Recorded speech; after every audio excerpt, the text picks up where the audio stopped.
What's up, y'all?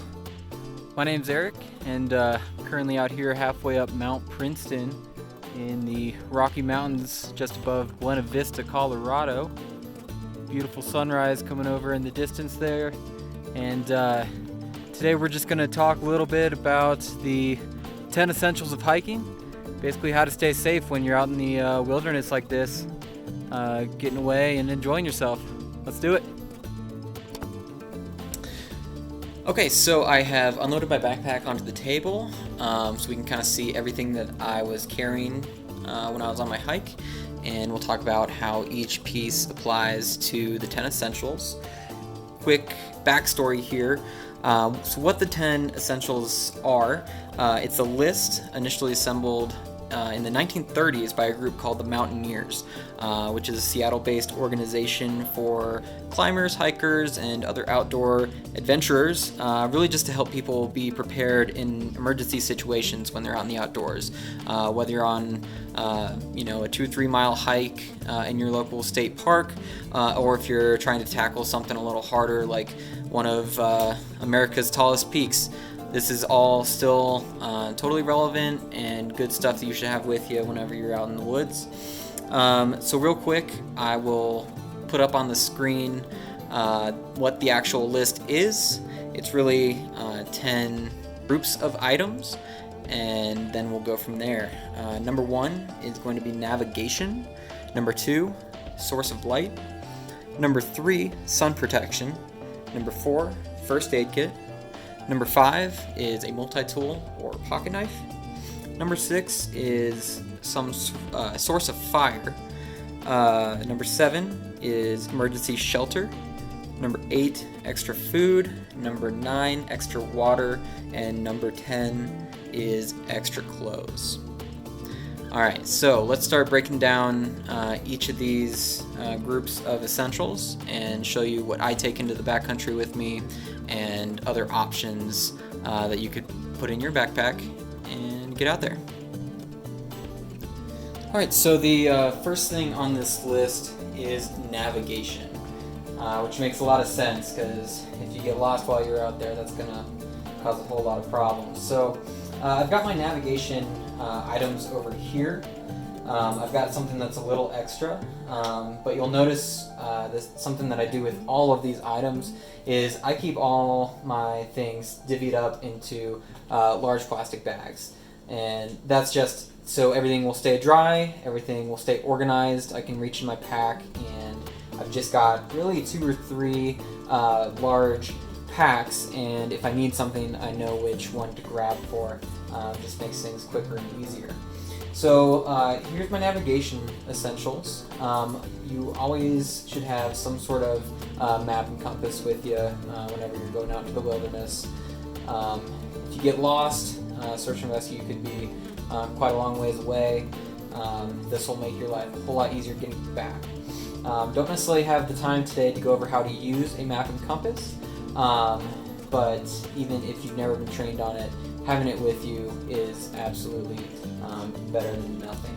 You'll notice I'm not holding a physical piece of paper map right now, and actually that's because this was my map for yesterday. This is a book with Colorado's highest peaks, and each peak has its own page, description about the hike, how to get there, how to navigate the trail, its ratings, and as well as a map that you can orient yourself with, and I typically just will use this when I'm going on one of the peaks in this guidebook.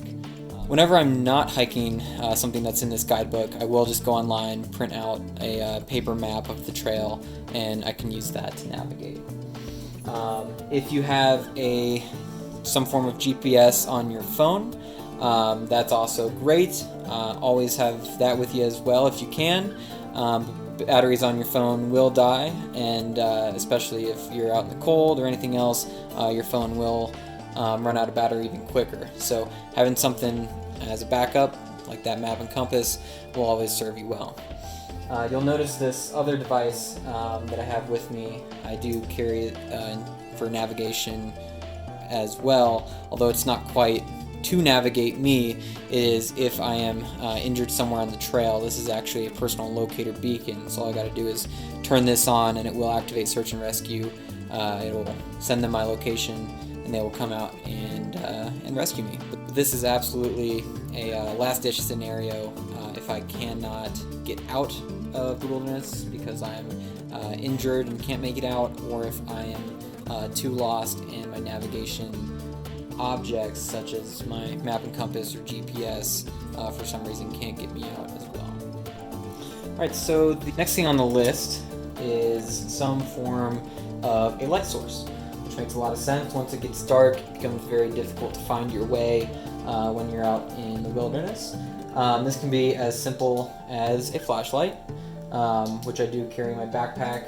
For me, I also carry a headlamp as well, which makes that hands-free. But by all means, you don't need some sort of fancy headlamp. A simple flashlight will do. And the general rule of thumb when you're carrying some sort of light source, whether it be headlamp, handheld flashlight, or otherwise, always have some sort of extra battery for it, whether it takes AAA, AA batteries, having a few of those on hand, or if you have some sort of light source that is rechargeable, and you can just carry some sort of battery bank with you to recharge it on the spot. Either is totally fine. Typically carrying something that takes regular batteries is probably going to work a little better for you than the rechargeable items, but either is totally fine. Alright, the next thing is going to be sun protection. Even on the cloudiest days, those UV rays coming down from the sun can still get you. They can still get you sunburned and put you in a world of pain, either for the following days, sometimes even the same day. So got a few items here to help with that. Obviously, some sunscreen is going to be your best bet. Put on as much sunscreen as you think you'll need in the areas that you think you need it. So really whatever's going to be exposed to the sun, just go ahead and put on some sunscreen. No one likes getting burned, and no one likes being at a higher risk of cancer later in life because you didn't put on sunscreen when you were young. In addition to that, some sort of ball cap and some sunglasses. Those will also go a long way. Sunglasses protect your eyes from those UV rays. Hat obviously just helps keep that sun off your face, and definitely makes for a better day overall. Yeah, so the next thing up on the list is a first aid kit. This is my first aid kit. It is nothing fancy. It is just in this plastic bag, of which I did put a little bit of tape on in the form of a star, kind of similar to the star that you may see on the side of an ambulance. To me, that just means that this is my first aid kit. That way I know if I need it quick, I can just look for the bag with the star on it, pull it out of my bag, have it at the ready. Yeah, and you will notice that there are two items of my first aid kit that I actually keep a little separate from it. One is just a little baggie of gloves. That's just because I'm first aid certified, and so if I come across someone in need of help on the trail, I actually keep these at the top of my backpack. I can put on my personal protective equipment, my gloves, and I can start trying to aid them and make sure I'm protecting myself as well as others. And then I also keep my EpiPen separate in my bag as well. Alright, as far as my first aid kit goes, I've really got two types of items in here. I have first aid and I have medications. So in terms of first aid, I've got these items here. Start out with this. This is really just a baggie full of all sorts of different sizes of Band-Aids, as well as some gauze pads. You can just get regular gauze pads from any corner store like CVS, Walgreens. And then I do have something a little extra in here. Like I said, I do have some first aid training. If you ever have the opportunity to take a bleeding control class in your community, those are offered alongside CPR classes, and they teach you how to use a couple other items to help control bleeding when someone is badly injured. One of those items is called QuikClot. It basically will stop all sorts of bleeds, so I keep that in here. I also have a tourniquet attached to the back of my backpack. If you've never been trained on those items, you've never had first aid training or bleeding control class, don't even worry about it. Best thing you can do is carry some gauze pads and band-aids. And if you have been trained on those things, by all means add them to your pack, carry them out into the backcountry with you. You'll never know when you or someone else may be in need of those items. Next thing I carry is a pair of what are called trauma shears, which are basically just scissors made to cut clothing. So if someone does break an ankle or have some sort of other injury, sometimes it's easier to just cut the clothing around the injury rather than trying to take someone's shirt off or a sock off or something like that when they're injured. That can be pretty painful. We'll get to one of our other items in a minute, which is a multi-tool, which can really substitute for this when you're out in the wilderness. The next items I've gotten here, oh that's right, I do have a little bit of first aid ointment as well to put on wounds. If you get a small cut when you're out in the backcountry, you can put that on and put a band-aid over it, just help reduce any chance of infection. Other than that, I do carry some basic medications with me out there. I am someone with asthma, so I do carry an inhaler. If you have any sort of specialized medications for yourself, make sure you bring those out there with you, just in case, even if you don't think that you'll need them. And then the other things that I carry are really the basic things in case someone's in pain or having some sort of other emergency. That really just includes over-the-counter stuff. You really don't want to carry anything crazy out there with you. It's just basic Advil or ibuprofen, Tylenol, and then some Benadryl tablets if someone's having an allergic reaction. Anything beyond that should really just be brought back into town to the closest city and starting to get some care there rather than trying to bring any more medications or anything else out into the wilderness with you. Alright, and then the only other things I have in my first aid kit, I have a very small packable towel. This is just nice in case you need to dry something off. If you're injured crossing a little stream or something like that, you can use this to wipe off real quick to get yourself patched up. And I also have an emergency blanket. This is just a little space blanket that's made of aluminum, packs up really small. It's just a really easy way to keep warm if you do have to kind of shelter in place where you're at because someone may be injured. And we'll return to this in a few minutes as well when we're talking about emergency shelter.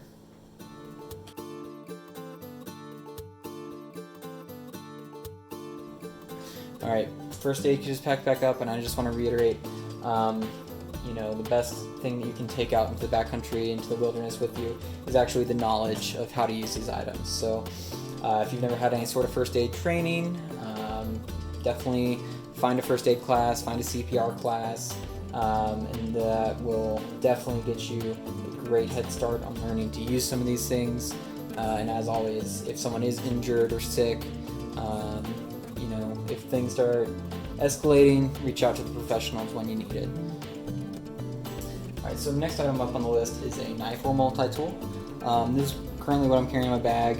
This honestly was like a cheap promotional thing that I got at work.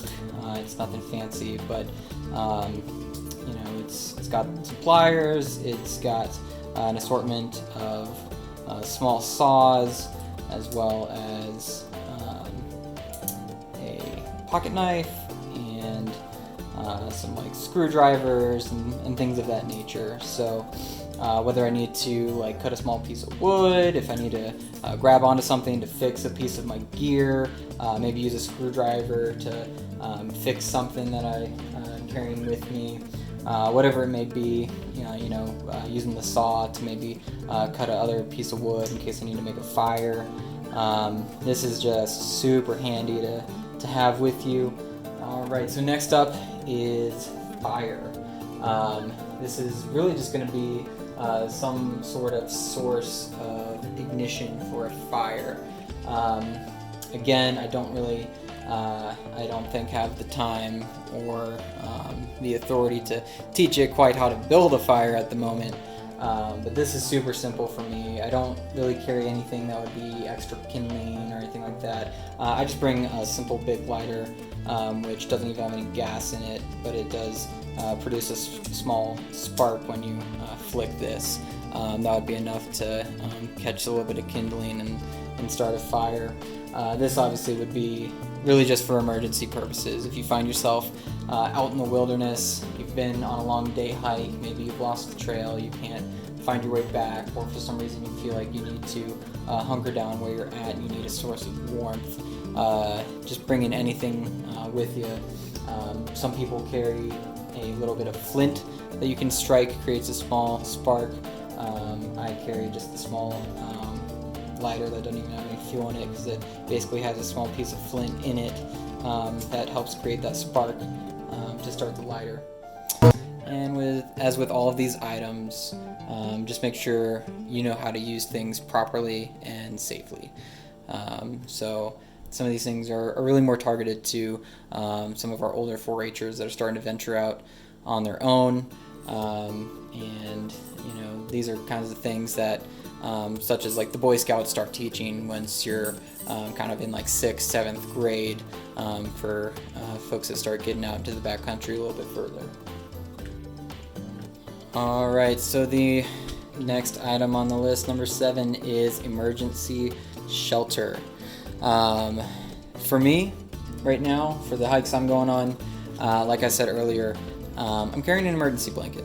Yeah, that was part of my first aid kit, but that is also my emergency shelter.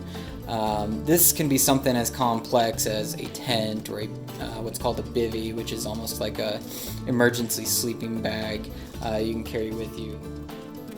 For me, it is just this emergency blanket. I feel totally comfortable that if for some reason I need to shelter in place where I'm at while help comes to find me and get me out of the wilderness, that I can keep myself warm, that I can keep myself sheltered by just wrapping up an emergency blanket. This folds out, so you can even stick a few twigs and other sticks in the ground and drape this over to make an even more effective emergency shelter if it does start raining or anything like that. Alright, so the next thing on the list, probably my favorite part, is food. This is what I was carrying yesterday. I had some fruit snacks with me as well, but I already ate those, so I don't have those to show you. But this is 5 granola bars. Super simple, things that won't go bad if they get hot. Kind of your typical campsite snacks, hiking snacks you may think of. A very popular option is what's called GORP, which stands for Good Ol' Raisins and Peanuts. With GORP, you get the protein you need, fill up your stomach. A lot of people love some form of trail mix when they're out there in the backcountry exploring the wilderness, so that works. Granola bars work really well. Fruit snacks are a nice pick-me-up when you're hiking. But yeah, just things that won't really go bad being stuck down in the bottom of your backpack and potentially getting hot or cold or whatever else it may be. Just make sure you bring a little bit more than you think you will need, and that's why the essential says extra food and not just food. Basically, if you're expecting a short day, just bring a few granola bars with you and then maybe 1 or 2 extra for good measure. If you're expecting a longer day, maybe bring a little more variety of your food items. If you're stocking up on granola bars, bring maybe 7 or 8, and then always just throw another 1 or 2 on top of that, just in case you spend a little longer out there than you had initially planned. Right. Number 9 is going to be extra water. So much like with food, we want to make sure we're bringing plenty of water for a day out in the wilderness, and we want to bring a little extra. We want to bring more than we think we will need. So you can really carry this in any sort of water bottle you have laying around the house. I just happen to have quite a few of these laying around, so I like carrying these Nalgene bottles. You can tell mine have been pretty worn down. They're missing some pieces, they're a little beat up, but that's totally fine. They work just as well. So I like bringing these bottles. I also use one of these hydration bladders that I put into my backpack. I fill this up with water and just makes it a little easier to drink while I'm out on the trail, but totally not necessary. A few water bottles will be just fine. Okay, the last essential, number 10, is extra clothing. So this is really clothing for warmth and clothing to protect yourself from unforeseen weather. So for me, I always carry this rain jacket packed up in any bag, anywhere that I'm going. Really always carry something that's at least a little waterproof that you can throw on for your outermost layer. Sometimes storms honestly just pop up out in the middle of nowhere. It has happened to me countless times, and I am so thankful each time that I have a waterproof layer. This rain jacket I actually got, I think, 12 years ago now. It is quite old, but it still does the trick. You don't need anything fancy. Don't need to go out and buy some sort of new fancy rain jacket from the REI. Whatever you got laying around, just throw it in your pack, bring it with you. If you don't need it, awesome. Beyond that, always carry a nice extra pair of socks. If you step in a creek or get yourself wet, the worst thing is having wet feet. So bringing an extra pair of socks to put on your feet in case your other pair gets wet, that is huge. And then, like I said, things to keep yourself warm. So bring maybe just one extra base layer, and then I also tend to bring just a cheap pair of gloves to keep my fingers warm in case I need it, as well as a buff. This allows me to cover up my face in case I need it, in case the wind picks up or temperatures drop, or in case I end up spending a night outside when I did not plan to. Keeping your head and your core warm is really going to be the key to staying warm out there. Alright, obviously all this gear's got to go somewhere. Really, any backpack will totally do. This one I actually picked up at a consignment store. I mean, I think it was maybe 10-15 bucks. But if you got a school backpack, if you want something else, I mean, it's totally fine, whatever works for you. You know, something that's really just going to be hopefully comfortable to wear throughout the day. I do have a tourniquet strapped to mine. Like I said earlier, I'm first aid certified and know how to use that. So I just keep that on my pack at all times in case I need to use it. Awesome. Right on. So hopefully that gave you guys a better idea of if you're going out on a hike somewhere, going out into the wilderness, what kind of things you need to take with you. You know, obviously this is targeted a little bit more towards our older 4-Hers. Some of you guys that are maybe in middle school, maybe kind of up on high school. I know that I first started going on longer day hikes with my friends when I was in middle school, getting out into the wilderness in North Carolina, which is where I'm from, out towards Grandfather Mountain and Linville Gorge, and I even went on my first backpacking trip. So, as with all things, check with your parents, make sure that everything is going to be safe, that they're okay where you're going. Whenever you're going out into the wilderness, anywhere, even for a short day hike, even if you are much older, always tell someone where you're going. Always leave some sort of plan, your itinerary for your day with someone. That way, in case something does go wrong, that people know where you're at, they know where to find you, and can come help you out. So, sweet. Get on out there, enjoy the wilderness, and have a good one.